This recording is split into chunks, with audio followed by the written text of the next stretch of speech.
Hello and welcome to Truth Matters Ireland. My name is Rob DeSalle. I'm your host. This video is about Irish mortality. COVID-19 is very much present in Ireland. We know that, and people are dying. This video is about providing a bit of balance and a little bit of philosophy, and help us to really understand the nature of what is going on. We are living in the age of censorship, and the media is totally lopsided with information, and there is no balance in it. So we're going to have a look at these mortality figures, but I just want to give it a little bit of a philosophical caveat to that, and that is, if you change the way you look at things, the things you look at changes. So take, for example, a young man who gets fired from his job. He looks at it as a very bad thing. Fast forward the clock 2 years later, and he looks back, and his career took a better projection. He's in a better job. He learned from his mistakes. He never repeated them. He's looking back at being fired from the job, and it seems to him at that point that it is a good thing. Well, which is it? Was it a good thing, or was it a bad thing? Well, the truth is that the event had both outcomes. It was both a good thing and a bad thing. There was multiple things that could be learned from it, and what changed for that young man was his perspective, the way he looked at it. So here is the deaths in Ireland. This was secured under a Freedom of Information Act request. Figures correct as the 4th of December 2020, based on registrations completed up to the 30th of the 11th. Okay, so for my initial analysis, I'm going to omit November, and we're going to work off this 10-month block. The reason I'm going to do that is because the deaths registered up to the end of November is incredibly low, and I just don't want to skew it too badly, just in case there was a bunch of extra deaths that occurred that simply haven't been registered by that period of time. So what I've done was, any deaths in 2020 that exceeded 2019, I subtracted them. Any deaths in 2020 that were less than 2019, I subtracted them from that. And as you can see, January had 109 less deaths. The months of February, March and April had more deaths, in marked in green, and the remainder of the 10-month block had increasingly less mortality than the previous year. So in total, accounting for the significantly more deaths in April, we had 1,069 less deaths in Ireland in 2020 than in the previous year. What's important to understand is that we know COVID-19 is around. In April, you had, on average, 1,000 excess deaths compared to the previous 5 years, which means in Ireland in April, in 1 month, 1,000 people died in excess than the previous 5 years. Now, that is very significant. Cast your mind back to what was happening in Ireland at that period of time.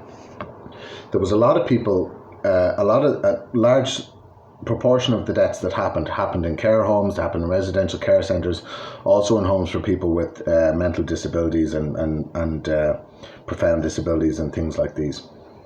Now, there are different things that might be inferred from that.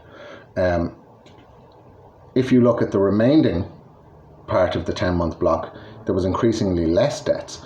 Is it possible that those 1,000 people had comorbidities? I think over 90% of all people who die from COVID have 2 or more comorbidities, and severe heart pulmonary problems, I think, accounts for about 43% of them. So is it possible that COVID wiped out that 1,000 excess people, but they were simply going to die by the end of the year anyway? Now, that's not a pleasant thought, but I suppose it's possible.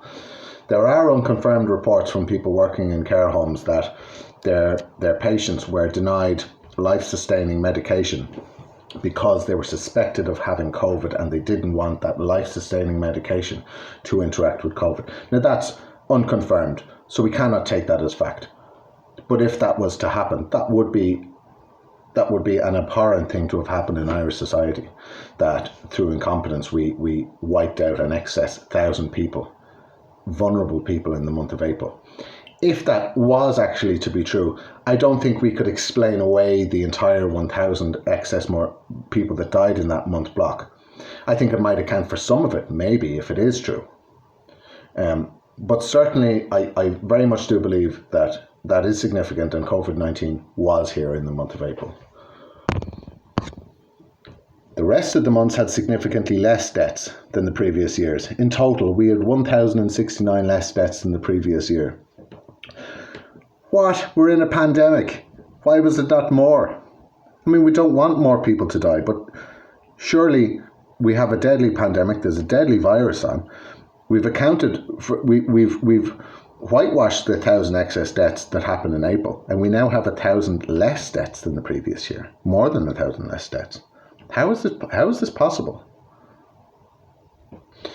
You know, you have to understand that in these latter months, we had another 2 waves of the virus. We had another 2 lockdowns. We've had 3 waves so far. The third wave, and you know, the worst so far apparently was really kicking off in October. But if you look at the mortality, it really isn't showing that. It absolutely does show in April we had 1,000 excess deaths, but the latter block doesn't show that.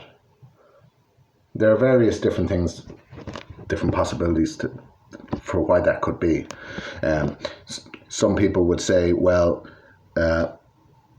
the pubs were closed, there was restrictions on, so people weren't driving around and weren't drink driving and getting in fights and stuff like that, so there would be a lot less deaths. Yeah, I would take that point, but again, I really don't think we can simply explain away 1,069 less deaths with that. I think maybe some of that, certainly, people were being more cautious, but I simply do not think we can explain away 1,069 less deaths.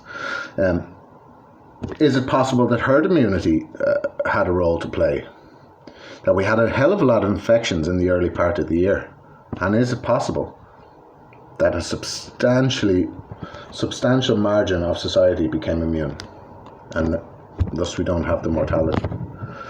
The number of people admitted to the hospital with the flu in the first week of January 2018, 535. Number of people admitted with COVID in the first week of 2020, 535. Now, we're not saying you can just simply swap them out. The flu isn't COVID, we know that, but you have to understand that there is significant seasonal illness towards the end of the year, and now we know that the flu isn't present in Ireland. The HSE have said that a number of times. But what way are we interpreting the data when we're taking in respiratory illness? We're calling it COVID. Remember, the deaths don't justify it. The deaths aren't there. We don't want the deaths to be there, but looking back, they're not. People with common colds testing positive for COVID-19 may simply be asymptomatic cases, experts reveal. And here from the HSE website, the WHO suggests that based upon the data available, 80% of COVID-19 infections are mild or asymptomatic. Is it in the realm of possibility that the information that we're looking at in the weekly cases and the weekly hospitalizations are simply the same, if not no worse than seasonal respiratory illness that happens every year? And what is the danger of misunderstanding information? Remember, if you change the way you look at things, the things you look at change.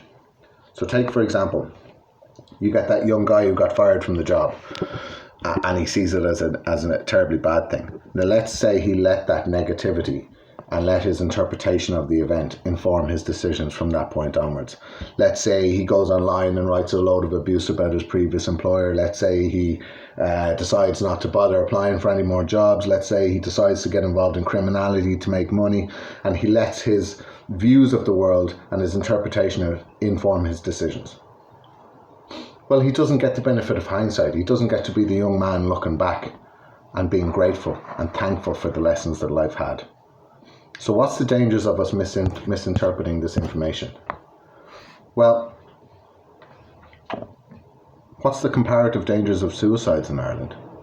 We don't have that figure. We don't have the wisdom to look back. What's the dangers of undetected illnesses, undetected cancers, missed cancer treatments? Well, we don't have that information to compare it. Remember, the data can always tell us more if we shift our perspective. Thanks very much.